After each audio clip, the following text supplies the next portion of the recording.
What's up, guys? What's going on? So today is God. I always forget to check the date before I fucking start these. Thursday, November 19th. So Monday makes 5 long months. Fuck yes! Fucking finally. I'm so close to 6 months, and I still feel like facial hair wise, I got nothing to show for it. Nothing but some scraggly little fucking sideburn hairs. Like, that's it. But I am on the creams, not the shots, which is, so it's this. They upped it like a month and a half ago. Yeah, because I got these. Dog's trying to get some. What, Reptar? Are you trying to get my fucking testosterone? I don't think so. I don't know. I got these right after my 3-month blood work appointment. They upped the dose like that day, and I've been taking that ever since. So today, Monday's 5 months. No, that didn't sound right. Yeah, after 3 months. So, right? I don't fucking know. I know that when I hit 4 months, I had been on this for like a week. So, yeah. Get short. I literally like almost just did a squat right now just to kind of come down to the camera a little bit. Or I can just step back. Yeah, that works. I don't know if you guys can still hear me now. So yeah, my shoulders have broadened out, which is dope. I used to hate wearing white t-shirts, but the more masculine my body gets, the more comfortable I'm becoming in them. They're so thin though, you can't like wear them out because like you can. That's the top of my binder right there. You can totally see. I mean, it kind of just looks like I'm wearing a shirt or something, but whatever. Let's see. I still have yet to put the last tree in this tattoo, but whatever. Still looks good as fuck. I've been really busy with school this month. Transition-wise, nothing really has been going on. Voice has stayed relatively the same. I mean, I guess every now and then I notice it.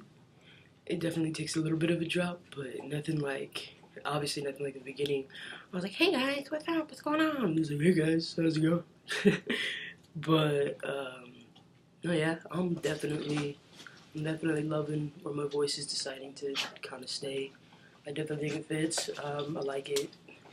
I was a little worried when I had, been watching videos on YouTube. I had heard some of the trans guys talk, and I mean, they were like 2 years in, and their voice still just, I don't know, you could just kind of hear it. And I was really worried about that. I think I was lucky enough to have, for a biological female, I was lucky, in my eyes, I was lucky to have a pretty deep voice on the female side. This is confusing. You get what I'm saying. But I had a pretty decent, level of voice to start with. So I think that kind of helped me out. So my dog has decided she's gonna fuck my bed up and then just kind of chill with it like a little turtle on her back, and drag it off the bed. Cool, thanks. So I don't ever make my bed. That's what I deal with every day. Anyways, oh yeah, name showing up there, Derek. It's backwards on the camera, but you get the point. So yeah, where were we? I literally don't remember what I was talking about. Anyways, emotions-wise, I actually cried like 2 weeks ago. 2 weeks ago? Yeah. It was like 2 weeks ago. I was really stressed. I don't know, it all kind of piled up on me, I was getting a little, it was one of the days I was just like super dysphoric, and then everything else of the day just naturally went at a negative pace after that. I'm trying to work on that, but man, that's hard. dropped it. Dysphoria kind of catches you some days, and it just, I don't know, as much as you know exactly what's happening, as much as you don't want to let it kind of like kill your mood, it just kind of does, and it just sits there, and it's like that little voice in the back of your head going like, hey man, you don't pass. Hey, everybody that's looking at you as you walk by, they know. Like, it's literally just sitting in like the back of my head, just like, fuck you, female, all day long, driving me insane. And it sucks, you know? Like, I don't know. I don't want to think like that. I want to see the changes when I look in the mirror. I really do. And some days I do see them, you know? Sometimes I see it and I'm just like, hell yeah. Like, you're looking a hella fucking masculine today, dude. Good for you. Like, fuck bitches get money, go around the world, you know? But other days I wake up and I don't know, I feel like I literally look at myself in the mirror and I'm just like, you look like you're still pretty. That must suck. But I think it's, I don't know. That was weird. Some days I think it's a little harder for me to see the changes in myself, just because I've always dressed very masculine. I've always tried to act very masculine, you know? So it's hard to see that going any farther, you know? That's what I've been trying to accomplish for pretty much all my life. So now to actually like see the physical changes, it's, I don't know, I feel like it's a little hard. But whatever. They'll get there. I'm still trying to save for top surgery, but that is a slow, grueling process. I recently applied.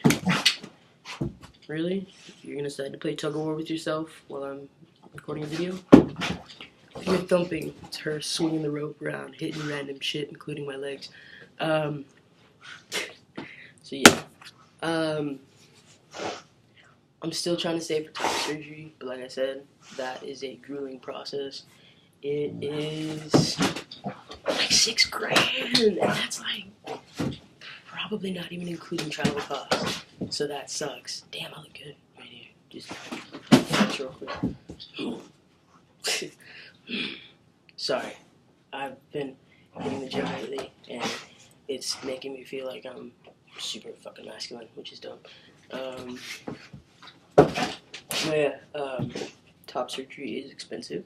I applied for, if you guys don't know who Aiden Dowling is, you look him up, 0.5cc, coolest dude ever.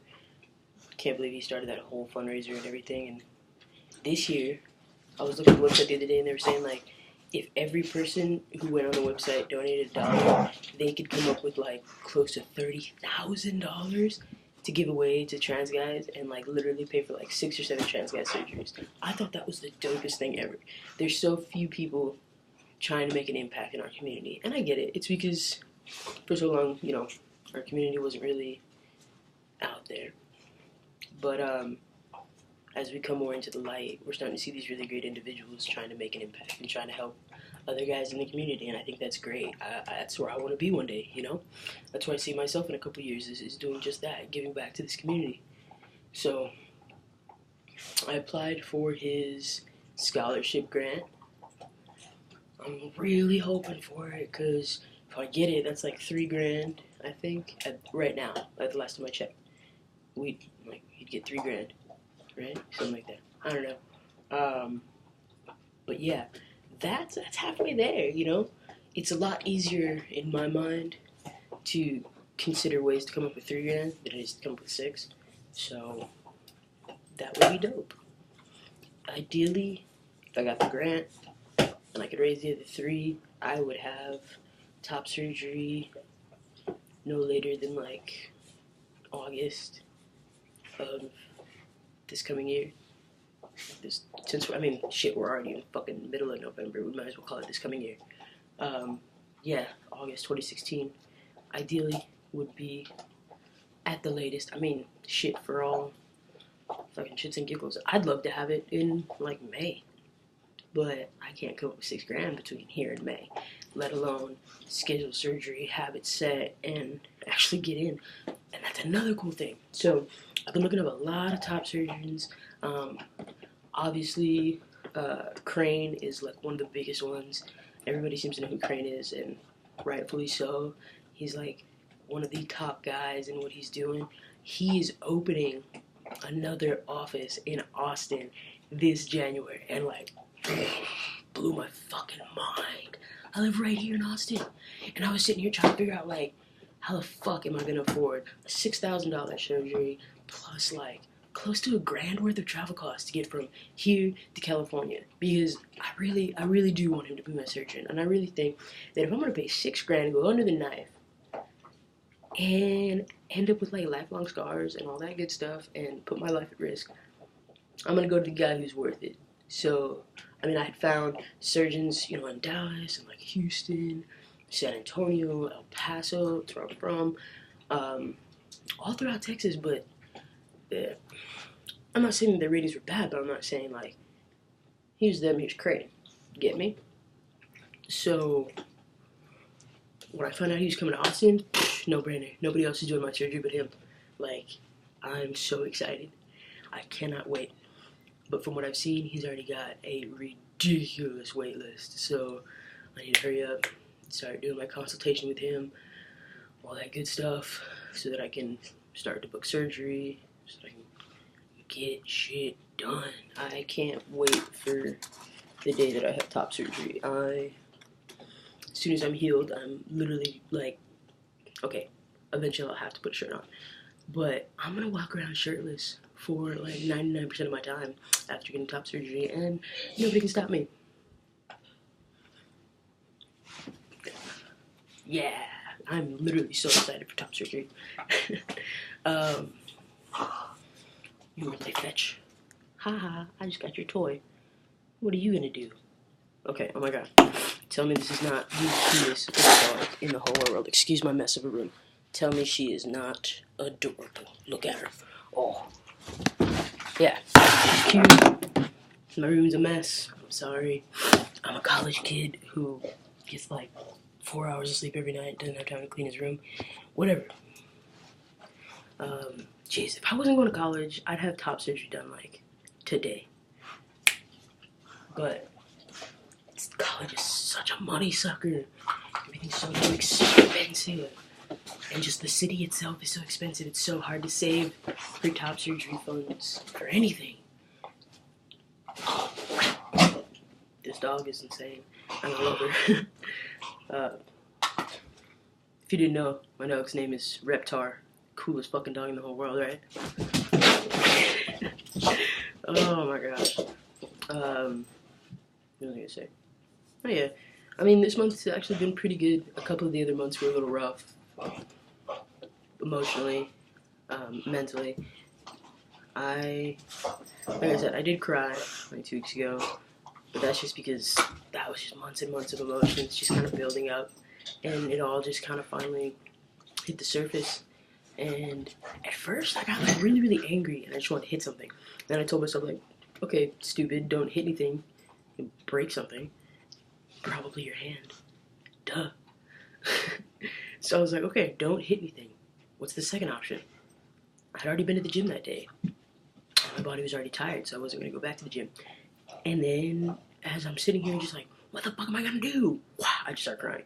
I start crying. And what made it, like, worse but better was, like, I start crying, and then, like, 2 minutes later, my roommate knocks on my door.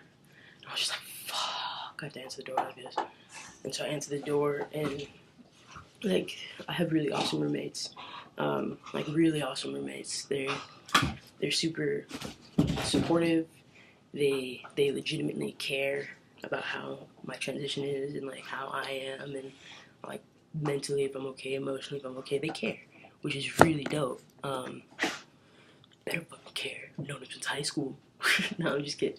No, yeah. So they're super cool about it, and I love it. And I am the kind of person who doesn't like to be vulnerable, doesn't like to cry, doesn't like to be seen as weak or any of that, you know? So I open the door, And I was like, I had like pulled myself together and I wasn't really crying or anything.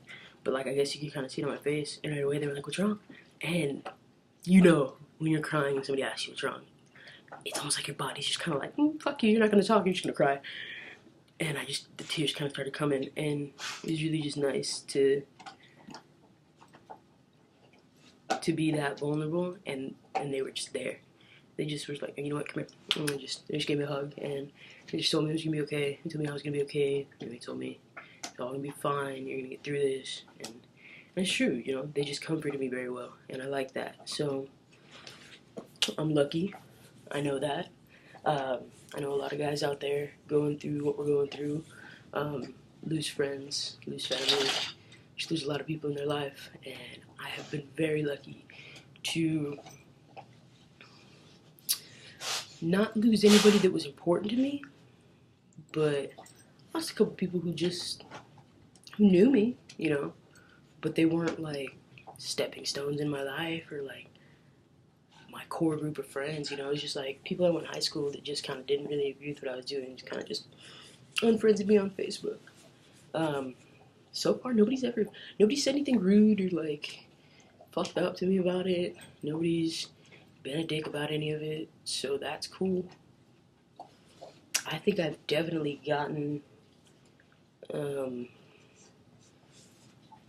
don't want to say easy, because I don't feel like any part of this transition is ever actually easy, but I definitely don't think I drew the short stick compared to how other guys have to go through it.